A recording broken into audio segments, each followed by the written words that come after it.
पुरी जिले में विद्युत वितरक कंपनी टाटा पावर बा टीपीसीएडीएल उपभोक्ता को शोषण करुच्ची। ग्राहकों बिना अनुमति रे बलपूर्वक स्मार्ट मीटर लगा जाउछि। केवल सेतिक नुहे स्मार्ट मीटर लगाई अनइच्छा अर्थ एभली किसी अभियोग नहीं पुरी जिलापाल कार्यालय सम्मुखें वकिल संघ पक्ष विक्षोभ।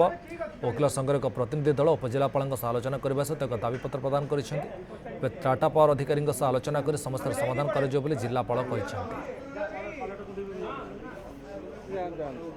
देखु आज पुरी जिला वकिल संघ टाटा पावर जो भली भाव में अतिष्ठ कर लोक मानू से विषय में आम दाबीपत्र देलु एवं दाबीपत्र में उल्लेख करूँ जे टाटा पावर जो भली भाव में घर भितर पशिक जोर जुलम करके चलुवा मीटर को बदली दूसरी और प्रिपेड मीटर बसाऊँच मीटर डिफेक्टिव कर लक्ष लक्ष टका जोरिमाना धार्य करुच्ची। जोरिमाना अनादाय हेले इलेक्ट्रिक काटे धमक दूसरी ता विरुद्ध में आलोचना कलु। सार कहते आलोचना करके निष्पत्ति ने आम कहूँ अंत 6 दिन जाक ये कोर्ट करूँ नयागढ़ प्रेसिडेंट आसो मंगलवार आउ सब बद के समाधान हम तो आम यही मान करूँ। आमर जो स्मार्ट मीटर लगा प्रॉपर इनफॉरमेशन